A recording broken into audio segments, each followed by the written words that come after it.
Welcome to History with a Twist of Lime. Today we will be discussing the second best trilogy of wars, the Punic Wars.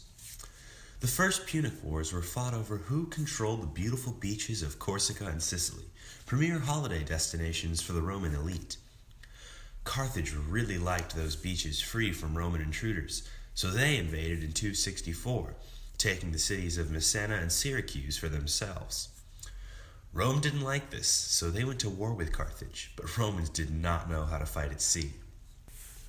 So instead, they put ladders from their ships so that every fight was just a land battle. However, the Carthaginians still put up a good defense, mainly thanks to their brilliant commander, Hamilcar Barca. One of Hamilcar's most effective military tactics was to frequently launch surprise attacks on Roman coastal villages, which often led to Carthaginian victories. In 260 BC, after much back and forth between Rome and Carthage, Rome began launching attacks on Sicily, eventually capturing the island permanently. After their victory in Sicily, the Romans took a more bold approach.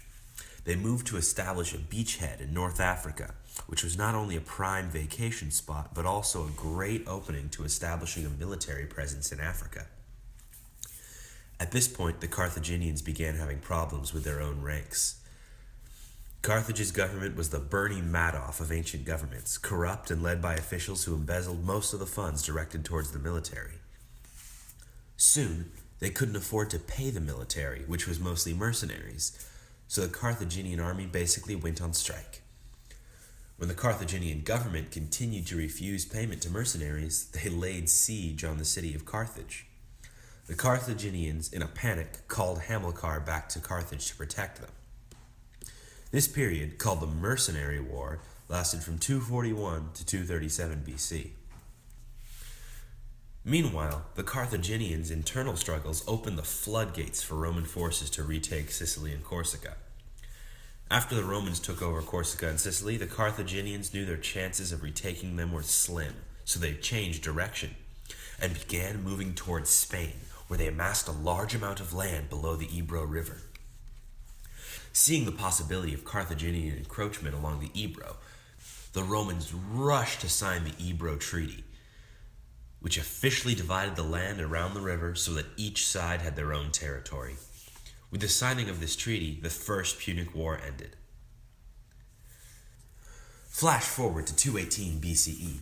The First Punic War had ended with the Romans taking over Corsica and Sicily for the babes and beaches. However, Hamilcar had a son named Hannibal.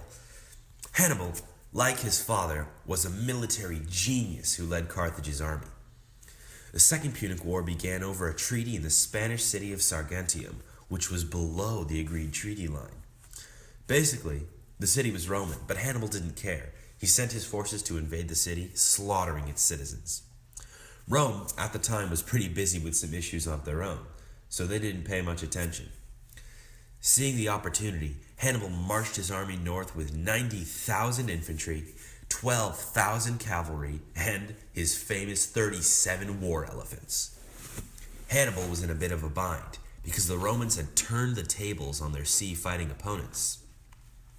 The Romans had built up their navy to where, instead of having to climb across ladders, they now controlled most naval routes to Rome. Hannibal endured heavy losses, considering it was winter in the Alps, but ultimately he made it over the mountains. At this point, Rome realized something was going on and moved towards Iberia, but it was in vain. The Carthaginians juked them and established control over northern Italy.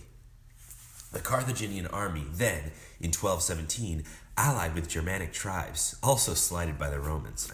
Who wasn't? And advanced towards Rome, having a number of small victories in battle along the way. When they got to Rome, however, Hannibal seemed hesitant. While his army decisively won the Battle of Cannae in 216, he did not want to go ahead and invade Rome. This pause gave the Romans a chance to re-energize and choose a capable general to lead them to victory. They chose a man named Quintus Fabius Maximus Cunctator.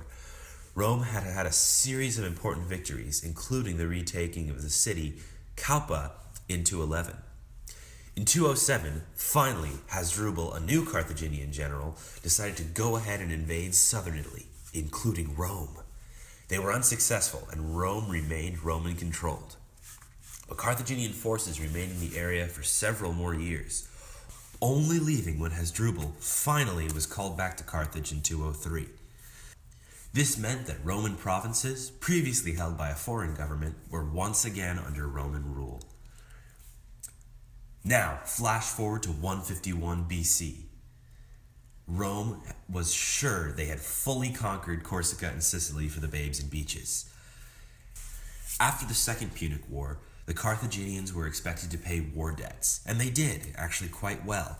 And once they paid these debts, they assumed that they were free to do as they pleased again. Rome, however, still kept them in service. Rome was expanding, so they needed new land to move their people into, and they eventually settled on Carthage and declared war in 149 BC. This one went much smoother. The Romans directly raided Carthage, and the city fell in 146 BC. Once Carthage fell, many of the people were either enslaved or killed. Over 250,000 Carthaginians died. But the land wasn't really salted. The Romans actually declared the area public farmland, and then Julius Caesar rebuilt the city years later. The end.